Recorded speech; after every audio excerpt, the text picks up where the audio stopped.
Welcome to Donmar TV News Channel. Dahil sa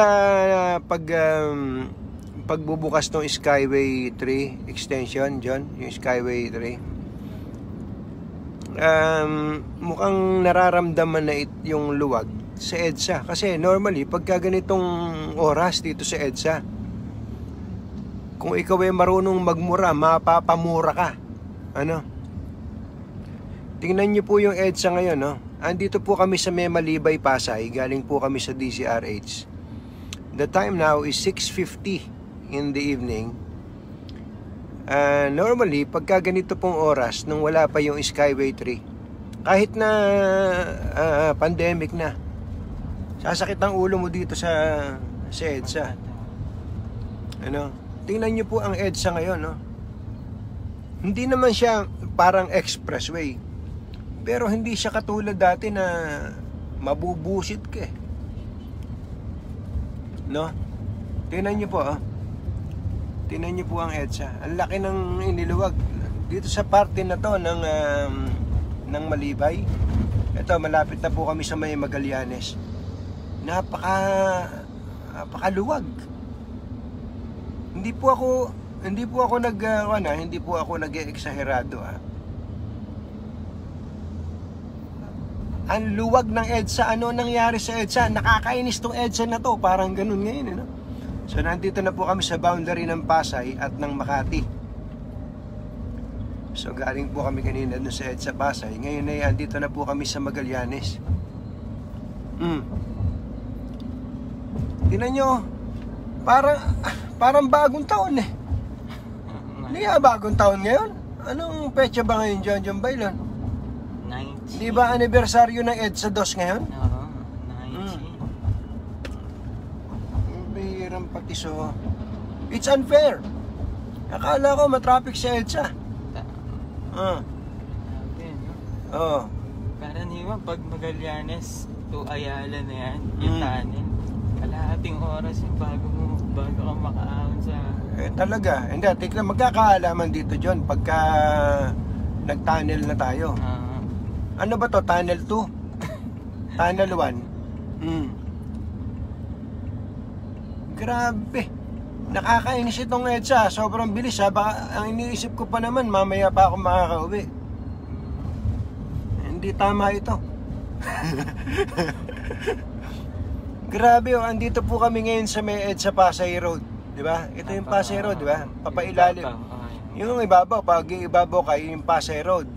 Ngayon, ilalim kami. Hindi ko magkakaalaman kung mapuputol tayo dito. Bailon ngayon. Kasi gumanda na rin ang signal ng Globe dito sa lugar na to eh. Kasi itong may-ari nito, Ayala to eh. Alam mo kung sino may-ari ng Juan? Ang tawag dito, Ayala Tunnel. Di ba? Uy, nagmamahala no? Nakichismis pa. Nakakatuwa naman no? Wala, ito po ay kahit na ano pang sabihin natin nung malamang to, kung hindi bukas yung Skyway, nagkakahirap-hirap tayo dito. Kahit ano pa sabihin natin, Bailon ngayon. Sama-sama yung factors na yun eh. Kasama na nga ito, pangunahin na nga dito, yung pagbubukas ng Skyway 3. Ang tanong lang, John, paano kapag may bayaran na dun sa Skyway 3? Pagka maniningil na ng toll sa Skyway. Nangangawit ako Ibang klase. Ka Jeffrey Labasan, kumusta po kayo sa UAE? Ito po, EDSA nga po. Tama po, EDSA po yung nakikita ninyo. Natutuwa po akong ibalita sa inyo na dito po sa EDSA ay matulin ang sasakyan kahit na actually John, ikwento mo nga nung 15 payday Friday. Magkano ganito rin ba? Hindi ba ganito rin kaluwag? Oo.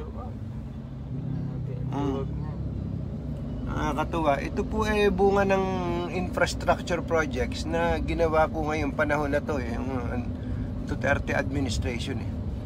Alam ko marami tayong mga kababayan na lalo na nga yung mga busy sa Twitter, social media, busy sa pagbanat ngayon sa administrasyon dahil dun sa abrogation ng UP DND Accord.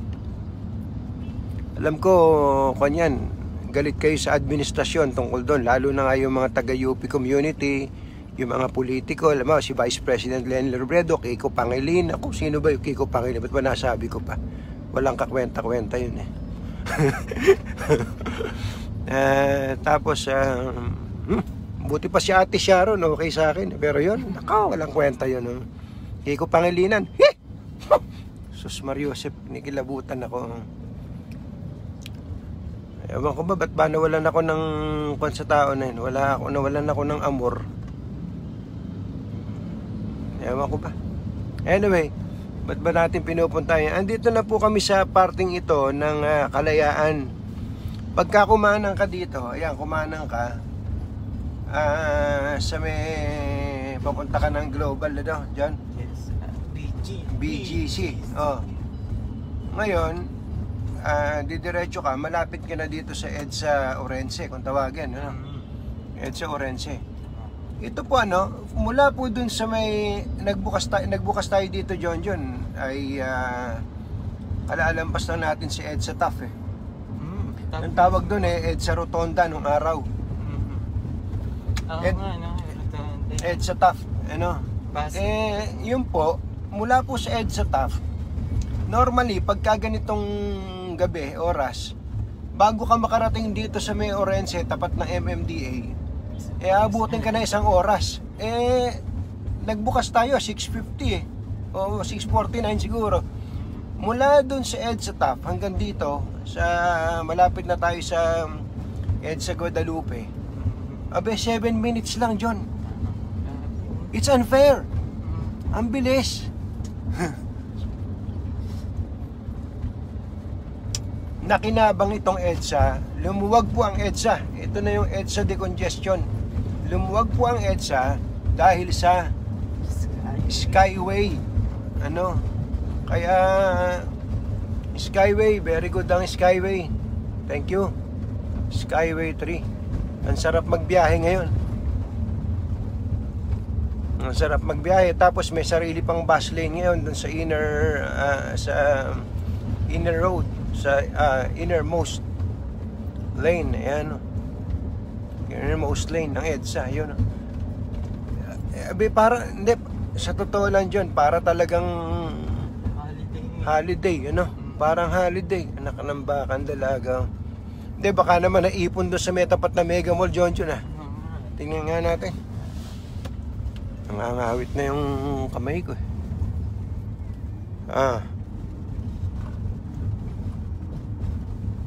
Anong araw ba ngayon?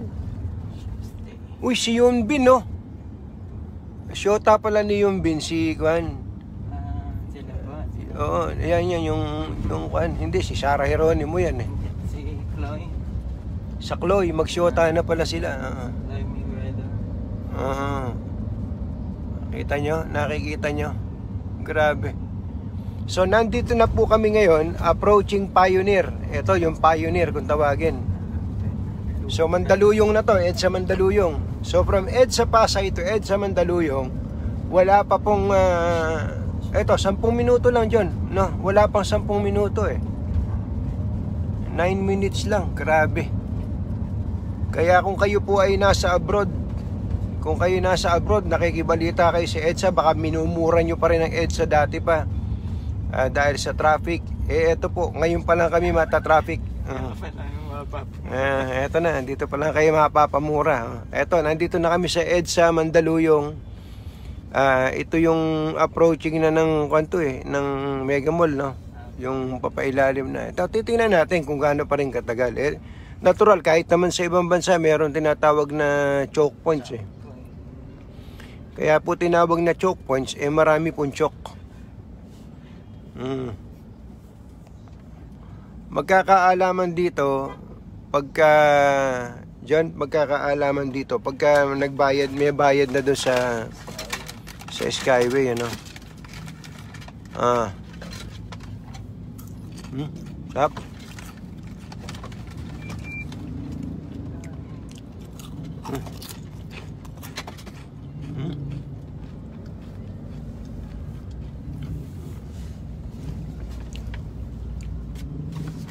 Nilipat lang ako dyan, ha.